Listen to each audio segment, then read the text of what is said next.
Uma coisa que talvez a gente não faça ideia é que a arqueologia é algo relativamente recente. Nós não só temos a realidade da arqueologia como o estudo, de fato, dos vestígios aí que foram deixados do passado para tentar entender os povos antigos, mas a arqueologia como tal, especialmente na região que a gente chama de Oriente Médio, nas terras da Bíblia, só começa, de fato, na época de Napoleão. Napoleão vai chegar aí no Egito no final do século XVIII, começo do século XIX. Ele vai chegar em torno de 1799, 1800 em Israel, na terra. E aí, então, quando foi a época do que a gente chama do enfraquecimento do Império Otomano, que era o Império Turco, né? O pessoal que é corintiano não confunda o Império Otomano, porque pensa que é um humano falando com o otomano, mas não é o caso, né? Eles perderam força e aí as potências colonialistas europeias tiveram muito impacto na região, particularmente a França e a Inglaterra, e as tropas de Napoleão chegam lá. Por causa disso, que tinha um rapaz chamado François Champollion, que foi capaz de decifrar a escrita antiga egípcia, depois de estudar o que foi chamado a Pedra da Roseta. O Sir Rawlinson fez a mesma coisa com a escrita cuneiforme na Mesopotâmia, depois de entender bem o que estava escrito no Rochedo de Berrinston. Então, isso trouxe a curiosidade, né, com o crescimento do desenvolvimento científico na Europa, de entender o que tinha acontecido nos tempos antigos, e houve aí a presença crescente de arqueólogos dessa arqueologia incipiente, tanto no Egito, na Mesopotâmia, na terra de Israel, que na época estava debaixo do domínio turco e passou depois para o domínio inglês, o mandato britânico, que começa em 1917, vai até 1947, Israel passa a existir como nação novamente em 1948, e aí a gente vai ter esse crescimento. Teve um famoso arqueólogo chamado Flinders Petrie, que foi importante no início da arqueologia, e essa arqueologia inicialmente ela é muito rudimentar, é basicamente mesmo picareta e pá, onde os estudiosos iam e tentavam escavar, e alguns dizem que até hoje muito do que foi feito em parte foi desastroso, porque o pessoal tinha poucos recursos, conhecimento limitado, e acabou descobrindo uma série de coisas, mas o sítio arqueológico poderia ter sido mais bem cuidado. Arqueólogos alemães também foram importantes, especialmente na região onde hoje é a Turquia, onde foram descobertas várias cidades antigas que têm a ver com a história bíblica, especialmente no Novo Testamento, e aí nós tivemos a presença de vários deles que fizeram aí um trabalho de descoberta, desde das descobertas das ruínas de Troia até a escavação de cidades como a cidade de Éfeso e outros lugares assim. Então, depois que esse trabalho arqueológico começa e se desenvolve, ele vai ganhar uma força muito maior depois da Segunda Guerra Mundial. Por quê? Primeiro porque a gente começa a ter um avanço crescente de técnicas de arqueologia. Segundo, porque os recursos investidos nessa área aumentam em diversos lugares. Muitas universidades, especialmente da América do Norte e também da Europa, ainda que haja algumas outras do mundo que tenham feito isso também, começam a investir recursos nisso. E o fato de ter surgido o Estado de Israel, e voltando os judeus a terem a sua presença ali, fez com que houvesse primeiro um interesse grande, porque os judeus sabem que essa é a terra deles desde os tempos bíblicos. Para vocês terem uma ideia, o maior problema, a maior confusão do mundo hoje é o famoso Monte do Templo. Que Monte do Templo é esse? É quando você olha aquela famosa foto de Jerusalém, que aparece aquela a cúpula dourada, o Domo da Rocha. Aquele lugar é o lugar onde estava o templo que Jesus visitou, onde Jesus tantas vezes falou, onde ele tirou as pessoas que estavam vendendo, aquele templo que ele chama de casa de meu pai, e que de uma maneira absolutamente inacreditável, a Unesco recentemente disse que não tem nenhum vínculo entre o lugar e a história judaica. É algo que, para a gente que conhece um pouquinho da história e está lá para ver as ruínas em torno da época romana, é algo assim que a gente não sabe nem o que dizer, né? A Unesco precisa voltar para a escola. E é interessante que esse lugar estava o templo da época do Novo Testamento, de Herodes, estava também ali o templo antigo reconstruído na época de Ageu, Zacarias, né, por volta do ano 516 a.C., e o antigo templo da época de Salomão. Como por contingência histórica o lugar hoje tem uma construção de uma mesquita, né, e de um espaço que é considerado sagrado na tradição islâmica, que chegou lá depois do século VII, no ano 638, aí esse lugar não pode ser mexido, mas tudo que está debaixo do templo, que a gente com certeza tem milhares de coisas para serem encontradas lá, ninguém pode pegar e mexer porque é considerado um sacrilégio. Aí você pode imaginar quantas outras coisas foram surgindo, e a tradição islâmica sugere o seguinte, que tudo que veio antes deles não tem qualquer legitimidade. Portanto, não interessa nem a história cristã, muito menos a história judaica. Quando o Estado de Israel vem a existir, aí muda o quadro. A gente quer achar aquilo que toda a tradição histórica, cultural e a Bíblia tem dito.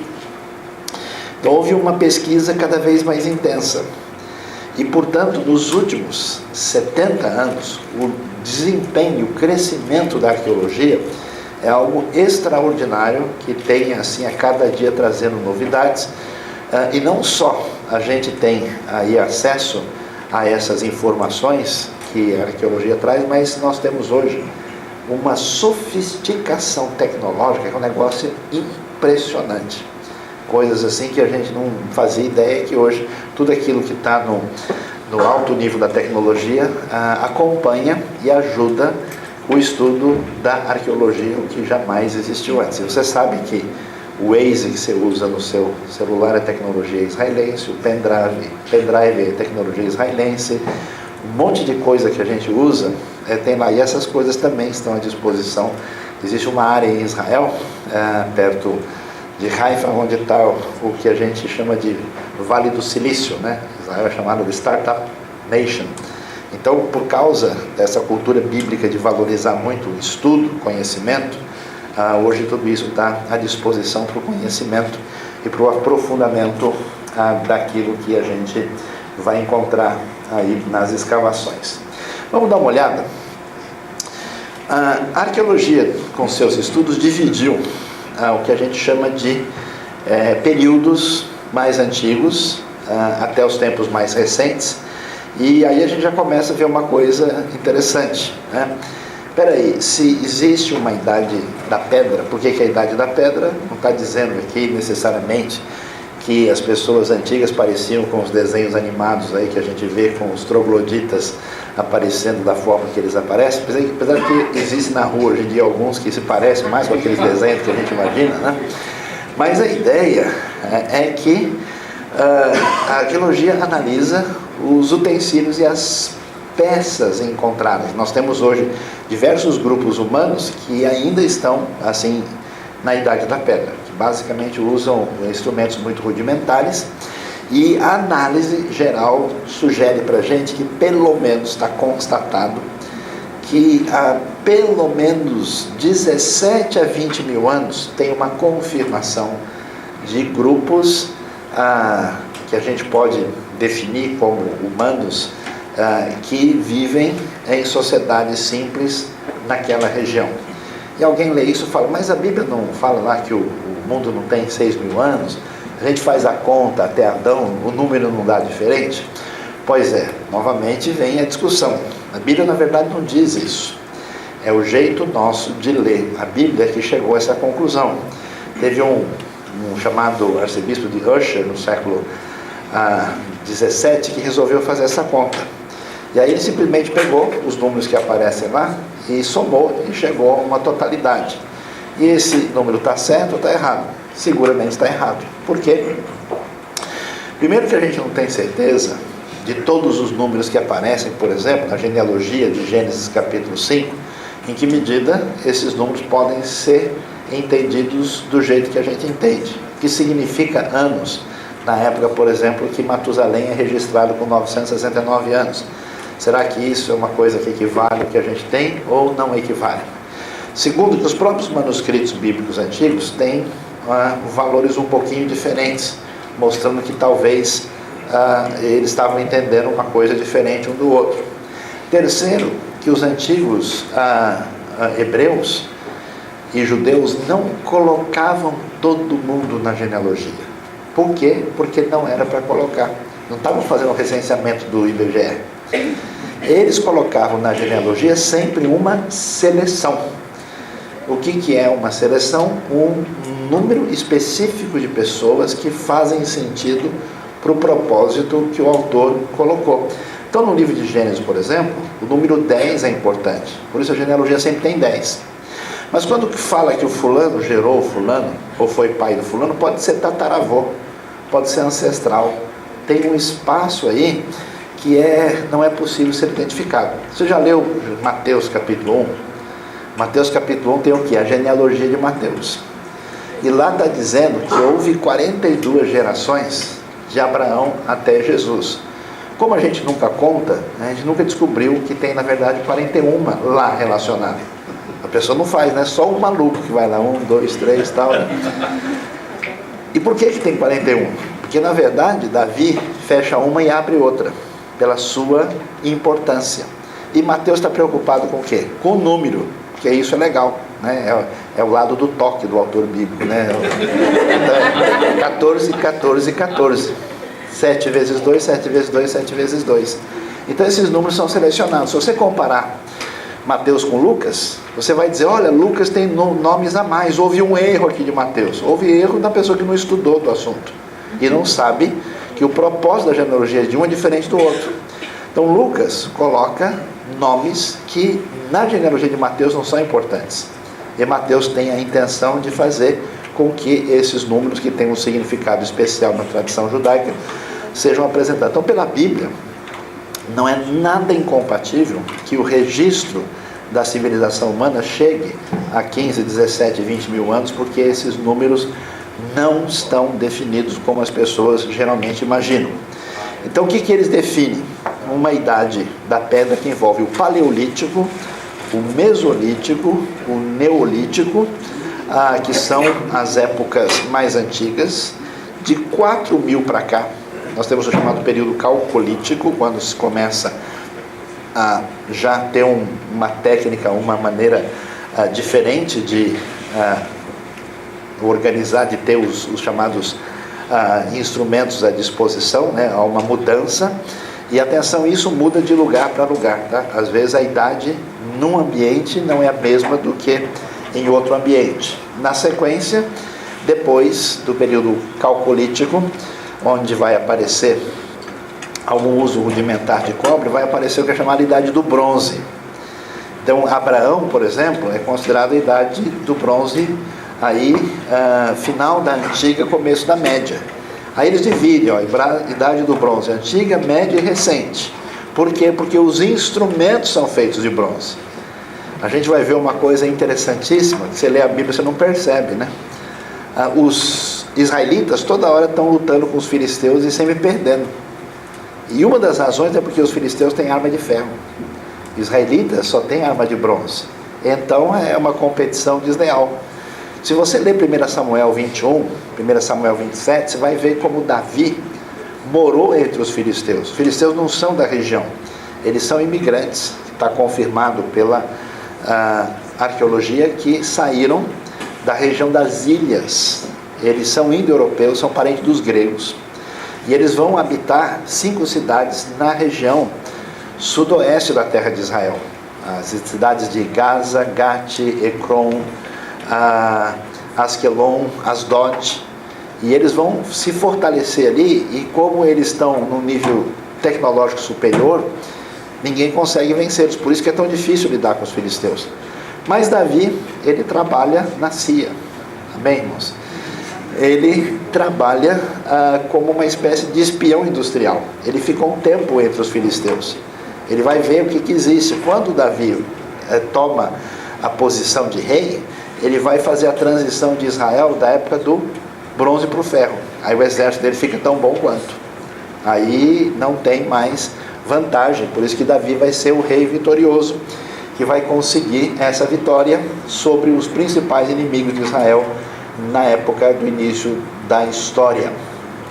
Vai ter a Idade do Ferro, vocês podem acompanhar aí, de 1200 a 1000, e depois no segunda Idade do Ferro até 600, e depois vem os períodos quando a terra de Israel vai cair na mão dos babilônicos. Então tem o período babilônio e persa, que vai até o começo do período grego, também chamado helenístico, período romano, que é da época de Jesus, que Pompeu conquista a terra em 63 a.C., e esse período vai até a época do fim do Império Romano, que é antigo, né, quando vai haver a cristianização, no chamado período bizantino, que começa com Constantino no quarto século. Então o que acontece? Os arqueólogos, quando vão mexer num lugar, está tudo isso lá na região. Então, quando eles começam a mexer, eles vão identificar os primeiros objetos para tentar descobrir onde é que nós estamos na cronologia da história, que tipo de gente tem aqui, de começo ou final de que período, e fazer a identificação não só do período, mas se as coisas que estão aqui são locais, vieram de fora e assim por diante. É um trabalho realmente muito, vamos dizer, detalhado. O que eles precisam fazer? Bom, fazer a escavação, como a gente pode imaginar. Depois, essa escavação vai permitir que a gente tenha acesso ao material que vai ser registrado. É um trabalho técnico, simplesmente de pegar um monte de coisa e levar. E depois é hora de decifrar e interpretar o que foi achado. É interessante como não só em Israel, em vários lugares do mundo, tem equipes que vão orientadas só para mexer na terra, pegar as coisas, catar tudo que tiver ali, separar e dizer onde foi encontrado, para depois os especialistas começarem a analisar aquilo que foi achado lá. Tem coisa que às vezes se afirma, né? E olha, foi feita uma descoberta X, na verdade o pessoal já está com esse negócio na mão há uns 4, 5 anos. É que agora, depois da análise detalhada, é que finalmente eles chegaram à conclusão a respeito do que nós temos aí à nossa disposição. E aí, como é que o pessoal acha assim? Será que eles, ficam esperando assim, jogam a moeda para cima, olha assim, faz uma oração forte para ver para que lado vai? Não, existe mais ou menos já uma suspeita. Onde é que a gente vai encontrar coisas antigas que tem a ver com uma possibilidade de um bom sítio arqueológico? Eu estive, faz mais ou menos uns 2 anos, no famoso Tel Colosse, que é a ruína da cidade dos Colossenses, que foi achada, foi identificada, mas não foi escavada. Está lá, zero. Falta alguém aqui recebeu o dom da arqueologia e ajudar lá a desenvolver um projeto, para mexer. Imagina o que foi, já tem candidatos aí, para mexer e achar lá. Então nós temos muitos desses lugares. E o que o pessoal entende que é necessário corretamente? Primeiro, uma cidade, uma civilização antiga se fixava num lugar que tinha água, porque ninguém vive sem água. Então, uma localidade onde tem um poço antigo famoso, que tem um riacho, especialmente porque a terra na região é muito árida. Então o pessoal ia procurar um lugar onde tivesse acesso à água. Segundo, o pessoal tinha o costume simpático, que eu já percebi que a maioria tem aqui, de comer todo dia. Amém, pessoal? Como é que a gente diz em mandarim, né? Sufan, Hansonial, né? Então essas coisas assim profundas são importantes de aprender, né? Então eles tinham aí um lugar para plantar. Depois, um lugar onde eles pudessem ter acesso ao que saía, o que entrava. Então uma rota de comércio. 25 de março já é antiga, né? Sempre tem que achar um lugar onde a pessoa vai comprar coisa que vem de fora e ter possibilidade de vender o que tem. E, claro, achar um lugar onde pode se defender.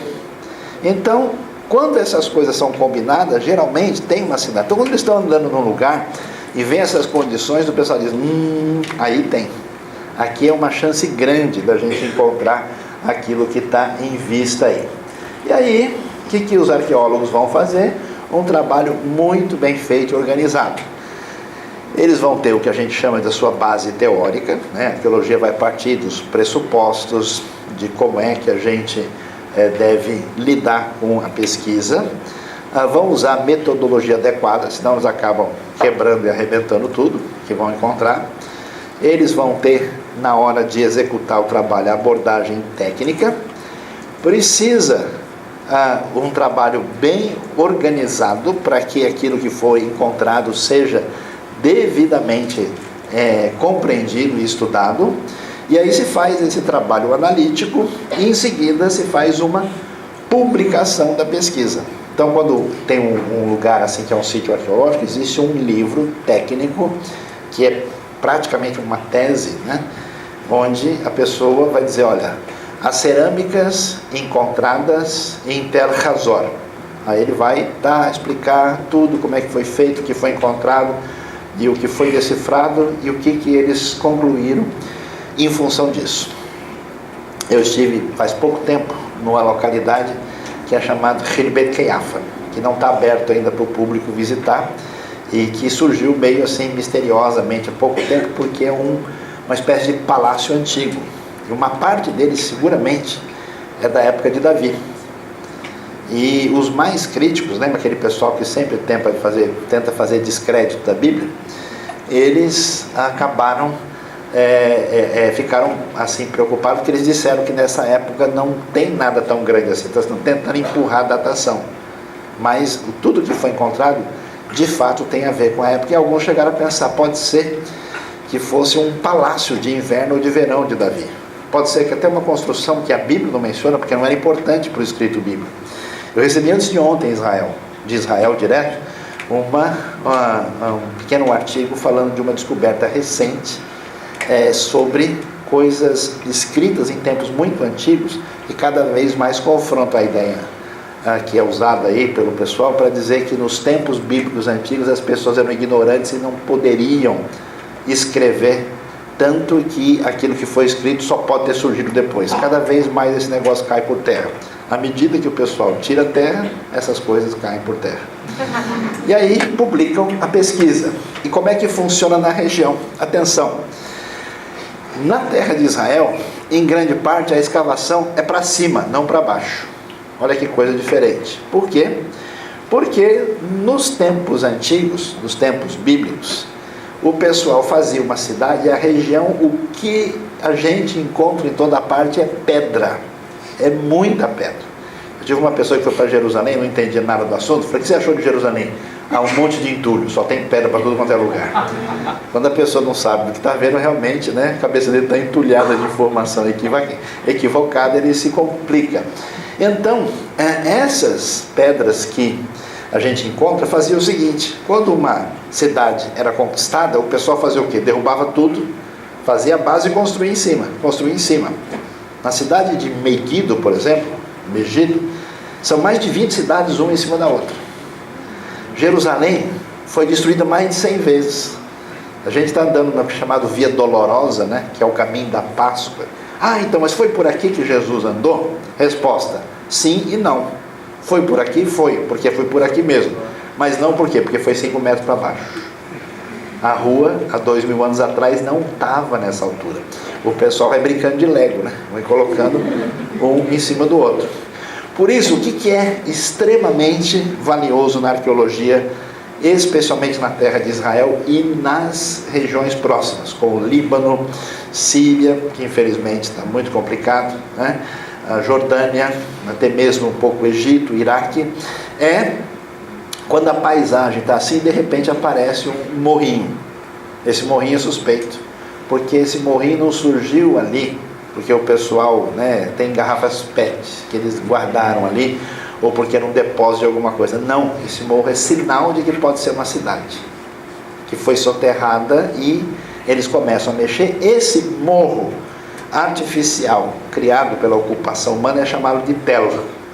E portanto você tem, por exemplo, Tel Beersheba, que é a cidade de Beerseba, Tel Megiddo, que é Megiddo, que é a cidade mais importante, eu diria, estratégica e arqueologicamente da história antiga de Israel.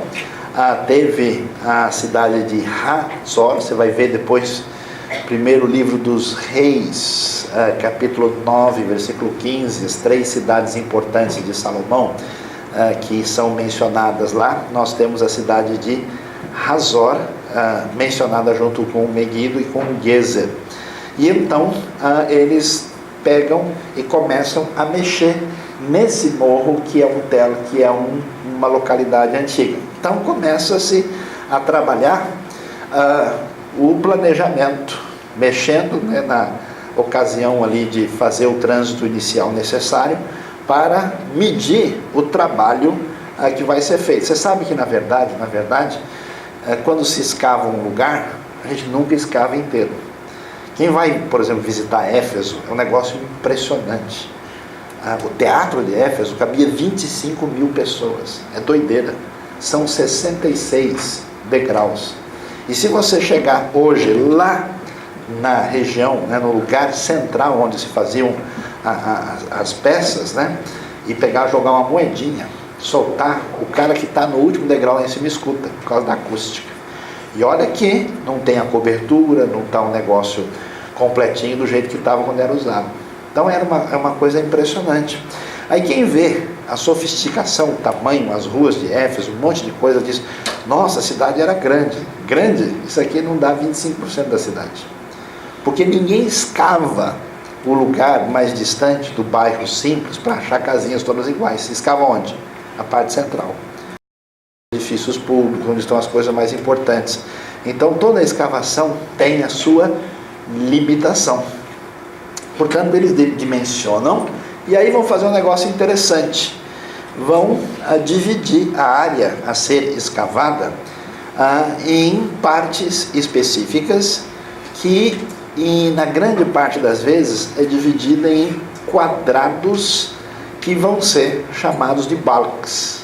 E esses lugares vão receber uma determinada classificação específica para que o pessoal faça um trabalho direitinho. Então, por exemplo, a gente vai ver que o sítio arqueológico é dividido em quadrados. De modo geral, isso pode variar de um lugar para outro, 5 metros de lado, e forma uma espécie de grade.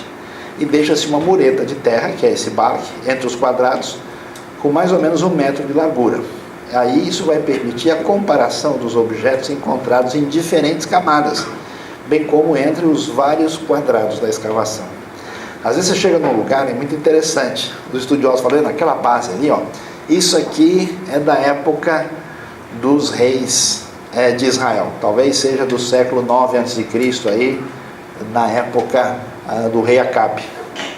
Aí, quando a gente vai olhar um pouquinho, ó, agora isso aqui foi achado depois, esse pedaço aqui que é da época persa, essa parte aqui é da época grega helenística, e essa aqui é coisa mais recente. Na cidade de Amã, na Jordânia, você tem um museu a céu aberto. Você tem lá restos de um palácio amonita de quase 3.000 anos, 2.800 anos. Tem colunas gigantescas da época romana, tem uma coluna lá chamada coluna de Hércules, enorme. Tem uma igreja bizantina e tem construções muçulmanas posteriores. Então, você fazer todo esse trabalho no mesmo lugar, você vai encontrar coisas de época muito distintas. E o que o pessoal faz? O pessoal faz todo esse trabalho de analisar o que é encontrado em cada quadrado, aqui sim, cada um no seu quadrado, né? E analisando o que encontra-se ali para poder fazer esse tipo de análise bem feita. Então eles decidem, por exemplo, nós estamos no sítio arqueológico tal. Essa área que a gente está mexendo, por exemplo, vai chamar a área M. O quadrado onde estão sendo, de onde estão sendo retirados os objetos, vamos dizer, é o R12, porque eles dividem, né? 1, 2, 3 e põem as letras do alfabeto para saber exatamente qual é esse quadrado. Se de repente naquele quadrado o pessoal começa a achar peças diferentes de uma outra época, pode ser que daqui para cá a coisa esteja diferente.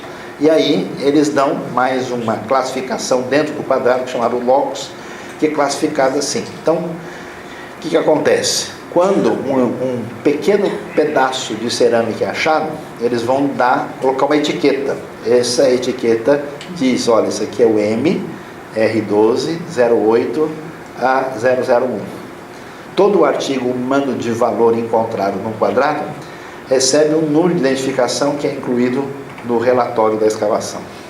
Foi legal, até o pessoal da Graças Celestiais, um grupo, participou de uma brincadeira dessas, da gente achar coisas lá no fundo das cavernas, uma viagem nossa em julho de 2015, e aí o pessoal desceu e mexeu com a supervisão do arqueólogo. Aí acharam umas 300, 400 pecinhas, né? Aí todo mundo carrega isso, tira, leva, aí pega as peças, encontraram os pedaços de cerâmica, pedaços de osso, porque de repente um osso de um bicho pode revelar muita coisa. Uma é que o bicho está morto, que já é uma coisa muito boa de saber, né? E o outro são informações a respeito da época. Olha como é importante, por exemplo, se você vai lá, escava e acha um osso de porco, o que você descobre? Que não é de judeu. O judeu não cria porco. Então isso aqui deve ser uma coisa grega, romana, de que época é, você já pode entender. Aí eles mexem com isso, a gente mexeu com tudo isso e depois pega toda a terra, areia em volta, coloca em balde, leva para cima e peneira tudo. Porque às vezes uma coisinha de nada desse tamanho pode ter uma informação, de repente tem um brinco de ouro da princesa lá que ficou.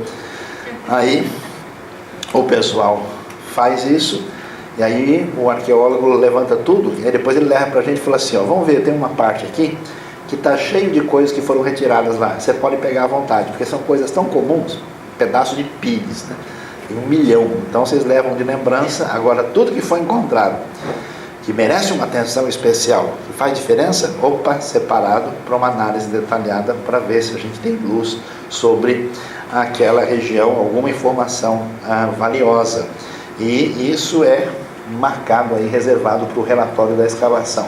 Olha só o que o pessoal faz.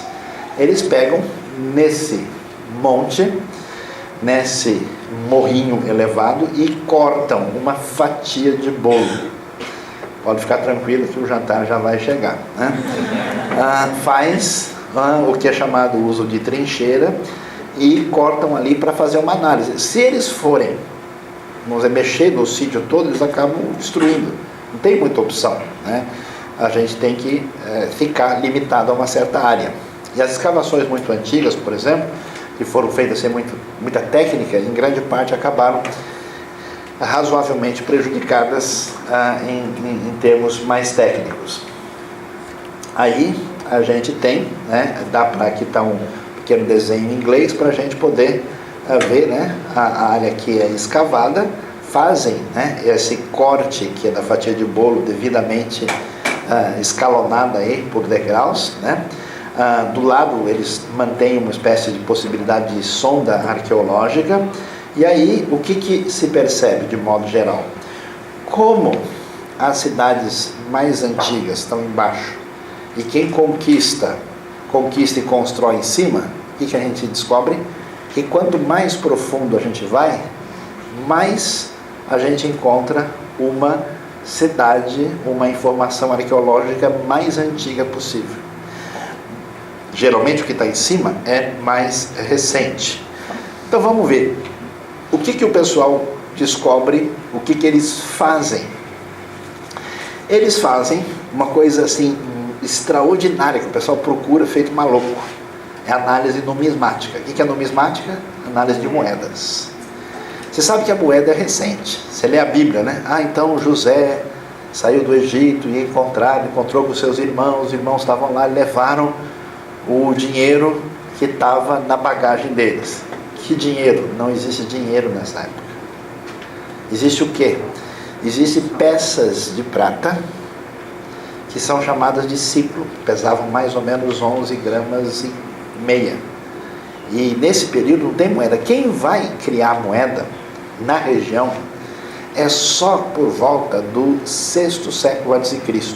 Ela é criada na região da Lídia, que é na região da Ásia Menor, e quem vai cunhar moeda oficialmente vai ser só o Império Persa. Antes disso, o que é chamado de moeda e dinheiro, na verdade são peças de prata ou peças de ouro que têm valor nesse tipo de... Vocês lembram que os romanos pagavam o salário com sal? Ainda bem que mudou, imagina como é que você ia fazer, levantando sal para casa. Está vendo como Deus é bom se tivesse nascido naquela época? Amém, pessoal? Então, a análise das moedas é muito valiosa, porque se acha uma moeda que fala, puxa, essa moeda é da época X. Esse aqui é o imperador tal. Esse aqui, ele foi dessa época a essa época. Depois, análise osteológica, ou seja, dos ossos. Que tipo de bicho tem aqui? Se é um bicho que a gente usa na criação, isso revela uma coisa. Se é um bicho ritualmente proibido, isso revela outra coisa. Se é um bicho que, entendeu, não tem nada a ver, o pessoal achou um javali, né? Então isso pode revelar que é uma região de caça. Então tem uma série, os ossos são valiosos dos animais e também das pessoas.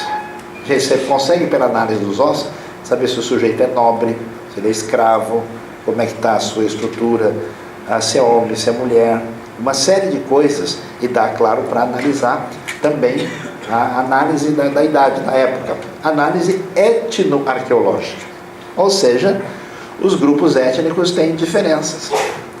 Então, a análise da região por meio de material, ou até mesmo por material, vamos dizer, que vai além do aspecto cultural, técnica mesmo, de elementos biológicos aí, como ossos e outras coisas, vai permitir saber, olha, esse pessoal aqui era romano, esse pessoal não, veio de outro lugar. Olha, aqui você tem condição de identificar, né? Se a gente sabe, por exemplo, que esse tipo de coisa, nessa época, é razoável, porque esse grupo teve por aqui. Análise do solo, né? Avaliando se esse solo era mexido, por exemplo, na comunidade de Qumran, onde foram achados os manuscritos do Mar Morto. A gente sabe que o pessoal ali vivia de tâmaras, a gente sabe que tipo de nível poderia ter de agricultura rudimentar ou não, né? E aquilo que é mais fácil, mais encontrado em toda a parte, que é cerâmica. O pessoal fazia o quê? Prato, o pessoal fazia tigela, o pessoal fazia uma série de coisas. E a cerâmica é a coisa mais encontrada. Então, sempre a cerâmica foi achada e foi analisada como uma grande e importante ferramenta de compreensão sobre o que estamos fazendo. Agora, dá uma olhada no detalhe na sequência. Nós temos hoje uma série de análises especializadas, que nos tempos antigos o pessoal não fazia isso. Por exemplo, dendrocronologia, vendo os anéis das árvores, para saber, né, de que época é exatamente o que nós temos diante da gente. Depois, testes diferentes de radiação.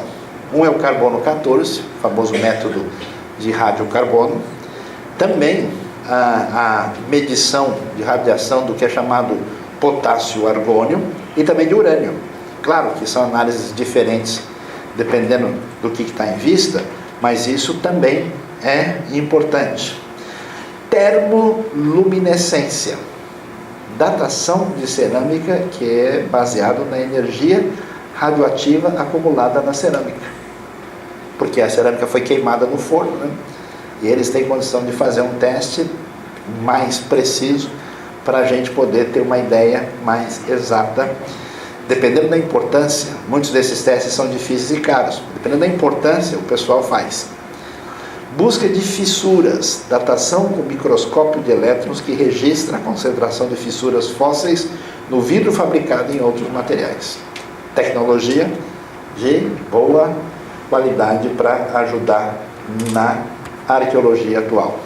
Arqueomagnetismo mede a intensidade do campo magnético da Terra nos objetos de argila quando foram queimados. Flúor mede o flúor absorvido da Terra pelo osso, comparando-se o nível com o que é encontrado nos outros ossos na mesma área. Conteúdo de colágeno, datação relativa de ossos pela quantidade de colágeno presente, o nível de nitrogênio.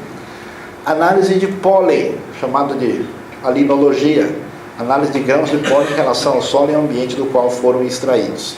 Então, para a gente ter uma ideia, como a coisa vai muito além de simplesmente meter a picareta no chão e achar um negócio e falar, tem uma cara do rei Salomão aqui, O pessoal, de fato, tem elementos técnicos e cada vez mais a análise arqueológica é bastante precisa. Quer ver como um negócio interessante para a gente ver? Hoje, por exemplo, quando a gente lê a história bíblica, a gente lê que o povo que saiu de Israel, do Egito para a terra de Canaã, o povo de Israel, contou-se 603.550 homens. E isso eram só os homens contados, que daria uma população de que tamanho? De 2 a 3 milhões de pessoas. Será que esse número está certo? Provavelmente não. Por quê? Pelo seguinte, quando você olha as cidades que são desenterradas, você vê que elas são pequenas. Uma cidade grande, por exemplo, na época, vai ter 5.000 pessoas. Jerusalém, por exemplo, ela é uma cidade bastante limitada. Se calcula que no auge ela tinha 25.000. Na época de Jesus, de 40 a 50.000. Talvez na época das festas superlotadas chegava a 120.000, 150 no máximo. Então, quando Deuteronômio 7 fala sobre o povo de Israel na terra, diz que quando ele chegou na terra tinha 7 povos mais fortes e maiores do que eles. Bom, se Israel tem 2,5 e tem 7 maiores, x tal que x pertence a M, x maior ou igual a 0, deve ter pelo menos 20 milhões de pessoas na terra. Mais os israelitas tem pelo menos 22, 23 milhões de pessoas. Esse número não faz sentido. Porque, na época do Império Romano, a China tinha de 50 a 60 milhões de habitantes. O Império Romano todo, mais ou menos a mesma coisa. O número de judeus no mundo, 4 milhões. Como que, na época de chegar na Terra, tem 23 milhões de pessoas? Então esse negócio está meio complicado. Pelo próprio registro bíblico. Onde é que está o problema? Provavelmente com a gente. Talvez a palavra lida como 1000 não significa 1000. Porque a palavra 1000, Aleph, originalmente pode ter significado grupo, agrupamento. Um chefe de um grupo, por exemplo, não confunda que eu vou falar com outra coisa que você vai entender. O chefe de um grupo é chamado de aluf. Não confunda com nada que você tenha ouvido antes. E esse aluf é o chefe de um agrupamento, porque tem o mesmo radical Aleph, aluf, o mesmo radical consonantal que a gente chama. Então é possível que a palavra originalmente significava, por exemplo, 20.000, 20 grupos, 20 agrupamentos. De que tamanho a gente não sabe. É muito provável que os números são menores e que a tradição, quando leu esses números, não entendeu direito. E aí faz mais sentido, porque o próprio registro bíblico vai sugerir uma coisa diferente daquilo que a leitura não especializada vai nos dizer. Por isso que a compreensão da arqueologia e da história ajuda a interagir com o texto de uma maneira que a gente compreenda bem. E o que vai acontecer quando o pessoal começa a mexer lá? Eles identificam os elementos dentro do que é chamado o tel, o morro. Eles começam a mexer e vão fazendo o trabalho. E quando eles vão fazendo o trabalho, o que eles vão identificar? Eles começam a mexer e vão escavar até chegar à pedra virgem, até lá embaixo. Quando não tem mais nada que é sinal de ação propriamente humana. Aí eles vão achar uma casa. Casa lá embaixo, ela foi detectada, acharam a parede, acharam um pedaço, acharam alguns objetos, fizeram o estudo, avaliaram, opa, essa casa aqui é antiga, ela é do período do bronze antigo.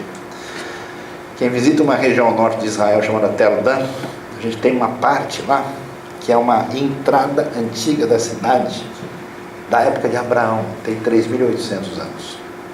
Aí você anda um pouquinho mais para baixo, você acha a cidade de Dan, da época do século 9 a.C., aí da época do Elias, do rei Acabe. Aí você já vê a construção diferente, a outra usa só tipo um adobe, essa não usa pedras sobrepostas, maiores e menores, e encaixadas de uma maneira que tenha sustentação. Aí você vê um pouquinho mais para frente, você vai encontrar o altar do Jeroboão, quando o reino dividiu, o reino do norte e o reino do sul. Esse altar de 930 a.C., com algumas construções posteriores que são da época helenística. Você bate o olho e fala, nossa, esse aqui é tão diferente desse, porque esse aqui é israelita antigo e esse aqui é grego helenístico mais recente. Então no mesmo lugar você tem coisa de época diferente. O cara vai achar uma casa do período do bronze antigo, mexe um pouco mais, opa, achamos algumas coisas que mostram que houve uma expansão e que foi feita uma fortificação em torno da região. Acharam isso é do bronze médio, um pouquinho mais para frente. Opa, mexeram mais? Sim, acharam vários níveis indicando que houve uma expansão, um crescimento do lugar da Idade do Ferro. Já estamos aqui na época do rei Davi para frente. Opa, mexeu mais? Mexeu. Acharam uma pequena fortaleza já com coisas gregas. Período grego, período helenístico, está lá, depois da época de Alexandre o Grande. E mexe mais, opa, achamos os restos de uma igreja bizantina. Aí você sabe de que época você está falando. É tão interessante isso, não só a gente descobrir as épocas, como descobrir as origens e até detectar, sabe o quê? Uma coisa que vai ser interessante para quem conhece um pouquinho da história da Ásia antiga, as rotas antigas de comércio que traziam as coisas dos lugares mais distantes do mundo. Então a gente sabe, por exemplo, que em Petra, na Jordânia, era um lugar onde as caravanas vinham, traziam coisas do sul da Arábia e tinha uma conexão que ia direto para a Ásia Central. E aí coisas que foram importantes no mundo persa, no mundo das civilizações da Índia, mesmo da antiga China, alguma conexão em alguma época houve, porque essas rotas, inclusive que tipo de coisa é transportada na rota, dependendo da época o pessoal consegue detectar. E aí você termina então, identifica os elementos e coloca tudo. Olha, o pessoal mexeu, analisou o morrinho, descobriu tudo que tinha e se identificou direitinho, e agora a gente tem um relatório completo. Uma escavação arqueológica, por exemplo, depende do quê? Do tanto de dinheiro que está disponível para fazer isso, pela universidade, por uma fundação ou por uma determinação do governo, e ela vai terminar quando acabar os recursos. Então o pessoal vai fazer o trabalho, fazer o projeto, vai gastar, vai terminar, e aí, olha, aqui está o relatório da escavação que foi feita em tal lugar, do ano tal até o ano tal, e aqui está o que a gente achou. Mas o que acontece? Pode ter mais um monte de coisa lá para ser feita no futuro. E aí se faz uma análise para cronologia relativa.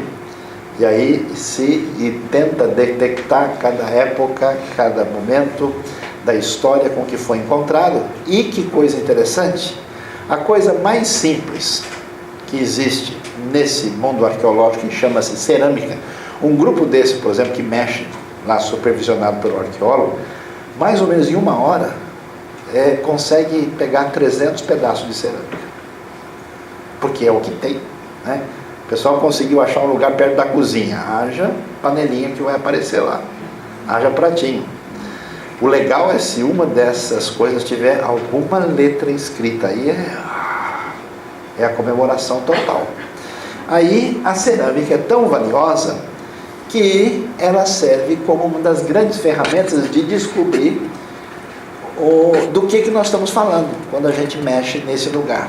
A cerâmica é encontrada facilmente em toda parte, ela é indestrutível, um pedaço, né, de cerâmica permanece lá, ele não acaba. O problema do papiro, por exemplo, o papiro é uma planta, né, onde era escrito, e o papiro derrete, o papiro ele desintegra, não permanece. A cerâmica é frágil e, consequentemente, tinha que ser reproduzido aí com frequência. Ela não tem um prato em casa, tinha bastante, sempre quebrava. Até hoje é assim, alguém foi abençoado. Foi usado para tudo, desde fazer o berço da criança até fazer caixão. Sempre cerâmica é utilizada. Foi usado para o comércio local e transporte internacional. Quando você vê, por exemplo, um vasinho, uma peça, em Israel, e você olha o desenho, o arqueólogo sabe na hora, fala, esse negócio aqui é filisteu. Porque o filisteu tem uma outra qualidade de apresentação estética. É bem diferente. E revela muito sobre quem produziu e sobre quem utilizou. E aí o pessoal então começa a trabalhar. Trabalhando o quê? Pegando tudo aquilo que foi recolhido lá no sítio arqueológico, separando, tá vendo? Em baldes específicos que recebem a etiqueta, olha, esse balde foi achado no lugar tal, na D4, e aqui ele vai ser avaliado e analisado. O que vai ser feito? Vai ser feito todo um trabalho de lavar isso, de tirar a terra por cima, de deixar a peça aí perfeitamente adequada para que o estudioso, especialista venha mexer com ela. E aí chega a hora mais interessante, que é de ler a cerâmica. Existe uma escavação de uma universidade americana evangélica em Bethsaida hoje. Aí eu entrei lá na sala deles, tem uma mesa assim cheia de coisa, um monte de pedacinho, alguns vasos montados. Olha, isso aqui é uma ânfora, olha, isso aqui é um pote de cozinhar, isso aqui a gente viu, realmente ele é romano. E aí o pessoal tenta, reconstruir e fazer uma análise, e na esperança de achar alguma coisa que traga uma informação mais detalhada sobre o sítio. E aí o trabalho é feito, se analisam muitas coisas, aí fazendo um trabalho de limpeza, de detalhamento, preparando aí para que a pessoa tente fazer mais ou menos isso aqui, escave um monte e forme às vezes uma figura ou uma peça que de fato possa aí trazer informação mais objetiva e detalhada sobre o sítio que está sendo escavado. E uma das coisas muito importantes que existia em toda parte era a lâmpada. Lembra que Jesus diz, ninguém pega uma lâmpada e esconde dentro da casa, coloca num lugar alto para que todos possam ver, porque toda casa tinha lâmpada. Então imagina quantas lâmpadas estão aí guardadas pelos lugares mais diferentes do mundo, enterradas debaixo. Aí, portanto, a lâmpada é uma das excelentes maneiras como o pessoal pode fazer uma pesquisa objetiva.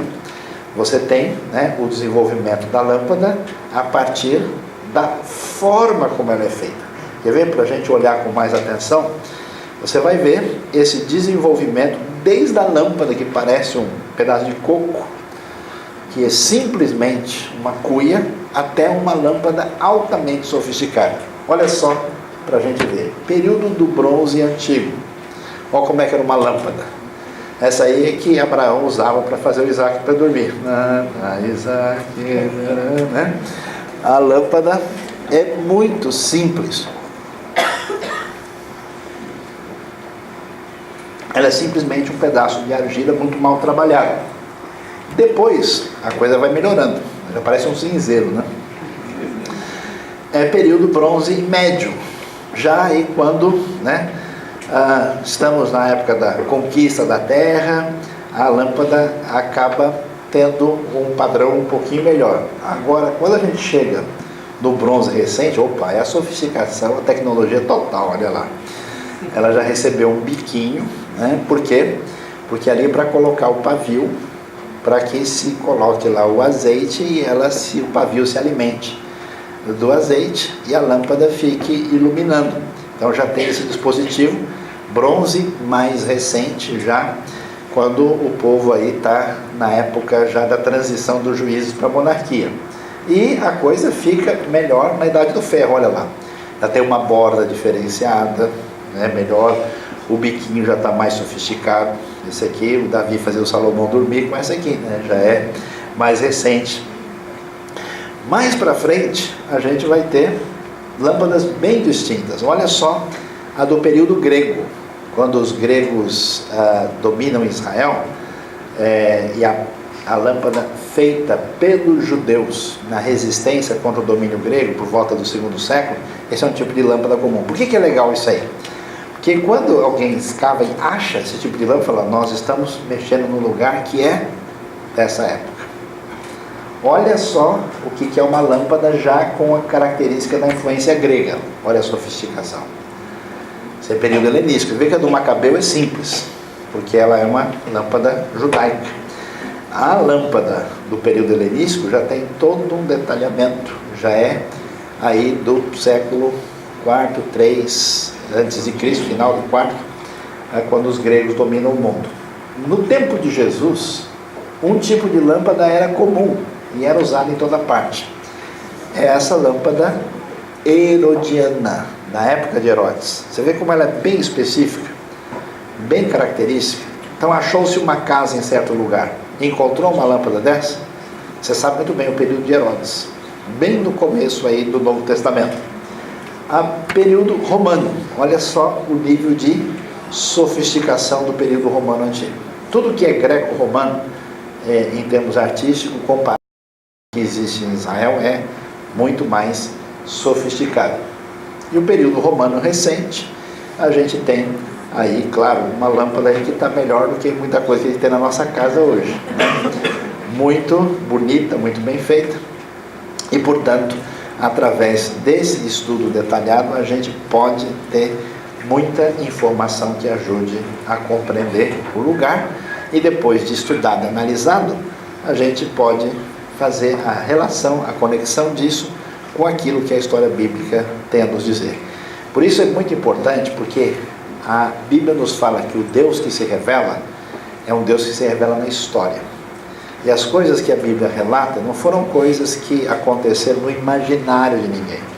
Tudo está muito caracteristicamente definido e muito mesmo, muita coisa constatada. Por isso, a gente precisa estudar mais a Bíblia e estudar isso que faz parte da compreensão da Bíblia, afinal de contas, porque numa lâmpada aí antiga, bem bonita, a tua palavra é lâmpada que ilumina os meus passos e que clareia o meu caminho, vai dizer o Salmo 119, 105, e quando ele pensou em lâmpada, pensou exatamente numa lâmpada semelhante a essa aí. Amém? Que Deus então abençoe o nosso entendimento da arqueologia.